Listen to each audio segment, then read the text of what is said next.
Hello everyone, welcome back to my YouTube channel प्रैपविट। अब हम करेंगे NCERT exemplar class 10th maths chapter 3 की एक्सरसाइज 3.3। सो स्टार्ट करते हैं अपने फर्स्ट क्वेश्चन से। What is the first question saying? For which values of lambda do the pair of linear equations have no solution. सबसे पहले अब हमारे पास general form क्या होती है इक्वेशन की? a1x plus b1y plus c1 equals to 0 and a2x plus b2y plus c2 equals to 0। So इसमें क्या आता है? No solution. नो सॉल्यूशन कब होता है? When we have a1 upon a2 equals to b1 upon b2 is not equals to c1 upon c2। तो हम इसमें वैल्यू सब्सटीट्यूट करते हैं। एक्स हमारे पास इक्वेशन क्या है? Minus lambda square equals to 0 and x plus lambda y minus 1 equals to 0। So a1 क्या है? लैम्डा। a2 क्या है? 1। b1 क्या है? 1। b2 क्या है? लैम्डा। c1 क्या है? माइनस लैम्डा स्क्वेयर और c2 क्या है? -1। So a1 upon a2 equals to b1 upon b2 that is lambda square equals to 1 and b1 upon b2 that is 1 upon lambda should not be equal to minus lambda square upon minus 1 that is lambda cube should not equal to 1। So basically अब देखो ये तो not equal की condition आ गई। इसके अब इसमें क्या होता है कि हमारे पास 3 रूट्स आते हैं। Lambda cube is not equal to 1 तो हमारे पास 3 रूट आएंगे इसके 1 आयोटा और minus iota which are complex numbers. So lambda की वैल्यू यहाँ से क्या आ गई? +-1 पर 1 तो लैम्डा की वैल्यू नहीं हो सकती। So what will be the possible value of lambda? That is -1। Now अब हम क्या करते हैं? Unique solution. अब यूनिक सोल्यूशन कब होते हैं? When a1 upon a2 equals to b1 upon b2 equals to c1 upon c2। जब तीनों क्या होते हैं? इक्वल होते हैं। ओके तो अब इसमें वैल्यू सब्सटीट्यूट करते हैं। Lambda equals to 1 upon lambda equals to lambda square. So lambda square equals to 1 and lambda equals to +-1। So क्या आ गई? +1 and -1। Unique solution. Unique solution क्या होता है? a1 अपॉन a2 इक्वल नहीं होना चाहिए b1 अपॉन b2 के। So that is lambda equal नहीं होना चाहिए, मतलब lambda square should not equal to 1। So क्या होगा इसमें? All values accept 1 and -1। 1 और -1 की जगह लैम्डा की कोई भी वैल्यू हो so it will have unique solution. Okay now moving on to the next question. Next question में हमारे पास क्या है? For which values of k will the pair of equations have no solution. किन वैल्यूज के लिए pair of equations का solution no है? सो अब हम स्टार्ट करते हैं। सबसे पहले इसको हम जनरल फॉर्म में कन्वर्ट कर लेते हैं। 3y माइनस के प्लस 3 इक्वल्स टू 0 या फिर -k माइनस 3, इसको मैं ब्रैकेट में डाल देती हूँ। सेकेंड इक्वेशन क्या है? 12x प्लस के वाई माइनस के इक्वल्स टू 0। अब हमें क्या बताना है? No solution. नो सॉल्यूशन कब होता है? जब a1 अपॉन a2 इक्वल होता है b1 अपॉन b2 के पर अनइक्वल होता है c1 अपॉन c2 के। So k upon 12 should be equals to 3 upon k that is k square equals to 36 that is k equals to +-6। अब हमारा second equation क्या है? 3 upon k should not equal to k minus 3 upon k that is 3k is not equal to 2k minus k square minus 3k that is 6k should not equals to k square that is k 6 should not equal to k, that is k will be equal to -6. So what for what value of k it will have no solution? It is for -6. Okay now moving on to the next question. For what values of a and b will the following pair have infinite many solutions? किन value के लिए infinite many solutions होंगे? Okay so infinite many solutions के लिए क्या होता है condition? a1 upon a2 equal होना चाहिए b1 अपॉन b2 के इक्वल होना चाहिए c1 अपॉन c2 के। सो इसको हम जनरल फॉर्म में कन्वर्ट करते हैं। -1 equals to 0 and second equation क्या है? a minus b into x plus a plus b into y minus a plus b minus 2 equals to 0. So a1 upon a2, that is 1 upon a minus b, 2 upon a plus b, 1 upon a plus b minus 2. ये तीनों क्या होने चाहिए? Equal होने चाहिए for infinite many solutions. So a plus b, first हम इन दोनों टर्म्स को सॉल्व करते हैं. Coming out to be 2a minus 2b, that is 2a minus a minus 2a equals to minus 2b minus b, that is a equals to 3b. Okay, अब हम इसको इन दोनों इक्वेशंस को इक्वेट करते हैं. 2 upon a plus b equals to 1 upon a plus b minus 2, that is 2a plus 2b minus 4 equals to a plus b, that is a plus b equals to 4. अब a की value क्या है? 3b. 4b equals to 4, b equals to 1, b equals to 1, then a equals to 3. So a equals to 3 and b equal to 1 जब होंगे तो this pair of linear equation will have infinite many solutions. Now moving on to the next question. Next question हमें क्या बोल रहा है? Find the values of p in 1 to 4 and p and q in 5th for the following pair of equations.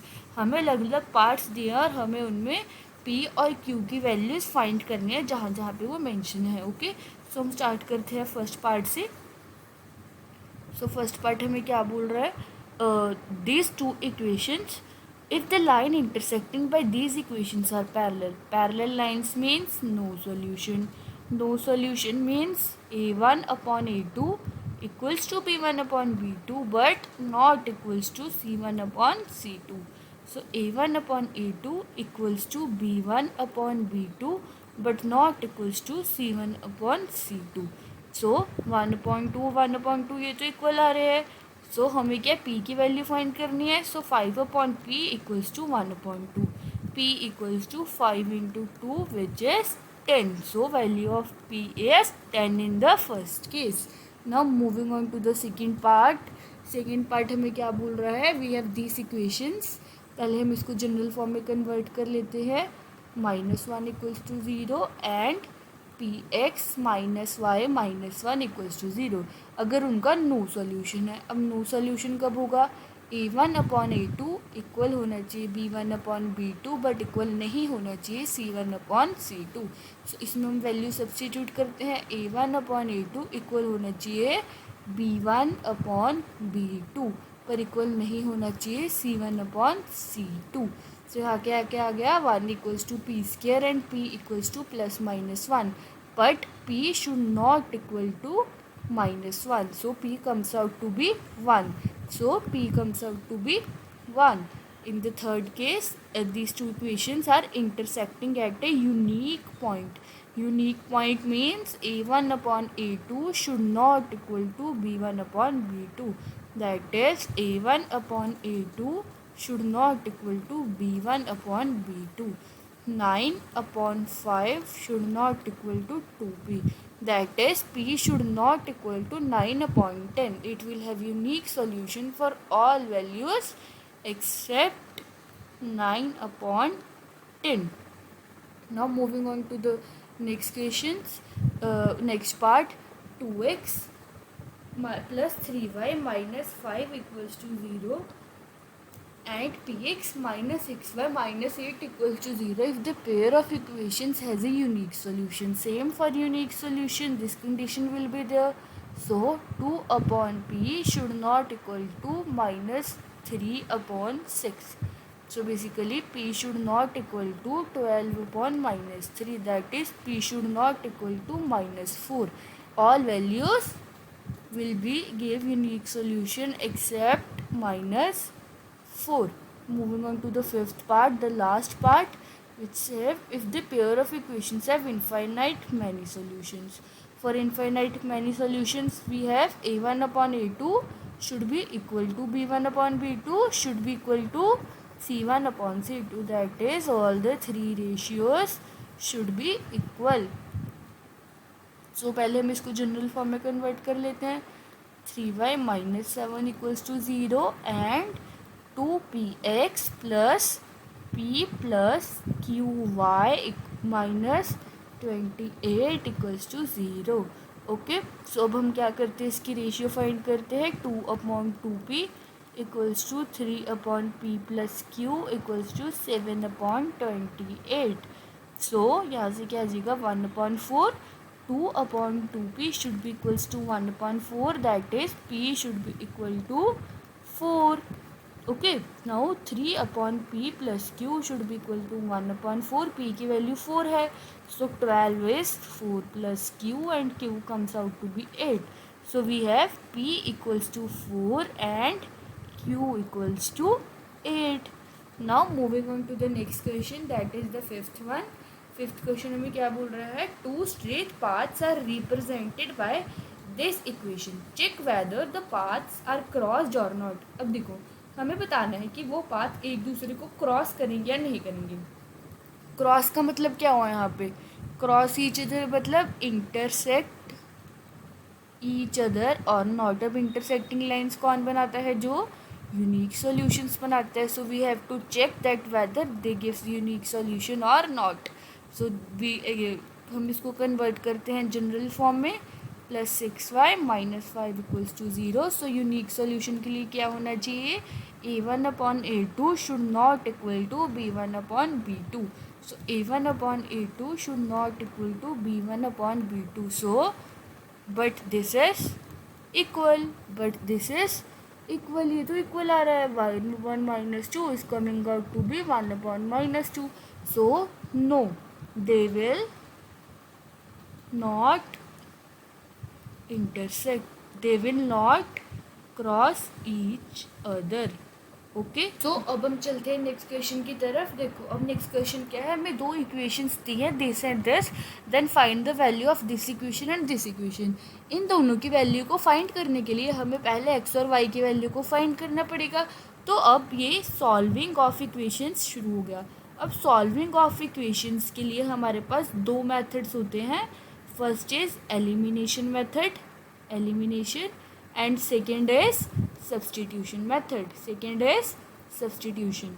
So elimination में क्या होता है कि हम इक्वेशंस के साइन चेंज करके एक वेरिएबल को, वन वेरिएबल गेट्स एलिमिनेटेड, हम एक वेरिएबल को एलिमिनेट करते हैं, फिर सेकेंड की वैल्यू आ जाती है और फिर उसको पुट करके हम फर्स्ट की वैल्यू निकाल देते हैं। सब्सटीट्यूशन में क्या करते हैं, we find out the value of one variable, find out the value of one variable in terms of another.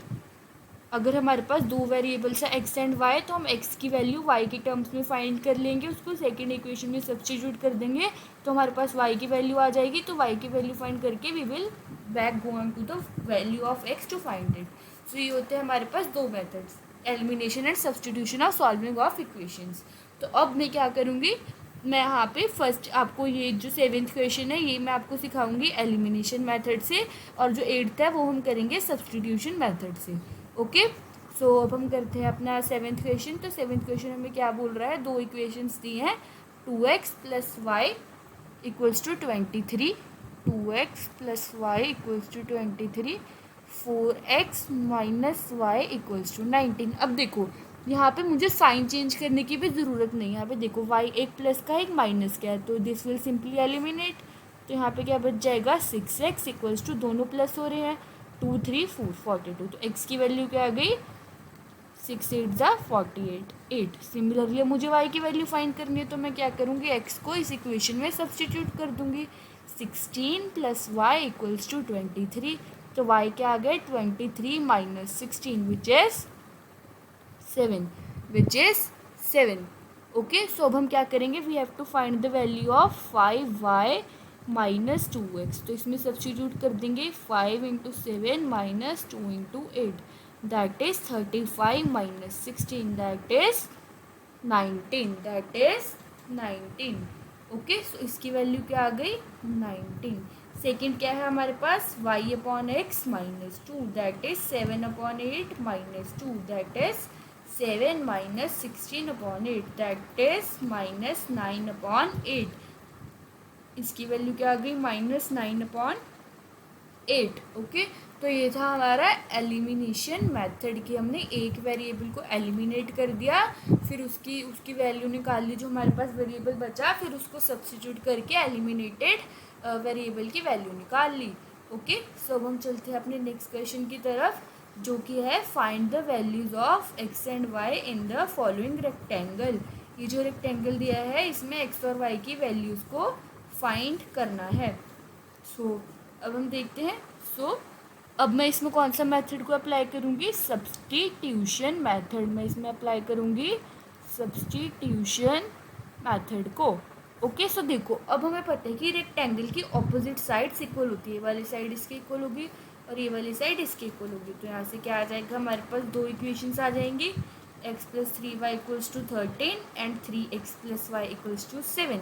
तो मैं क्या करूँगी, फर्स्ट इक्वेशन से x की वैल्यू निकालूंगी 13 - 3y, और इसको क्या करूँगी सेकेंड इक्वेशन में सब्स्टिट्यूट कर दूँगी।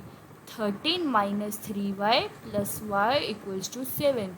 13 3 = 39 - 9y + y = 7।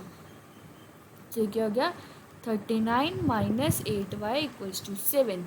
तो क्या आ गया, 8y = 39 - 7 that is 32। So y हमारे पास क्या आ गया, 4। y क्या आ गया, 4। तो मैं जो y की वैल्यू है इसको बैक x में सब्स्टिट्यूट कर दूंगी। तो x क्या आ जाएगा, 13 - 3 × 4 दैट इज 1। 13 - 12 that is 1। तो क्या आ गया, x = 1 एंड y = 4। सो ये थे हमारे question number 1 to 8 of exercise 3.3।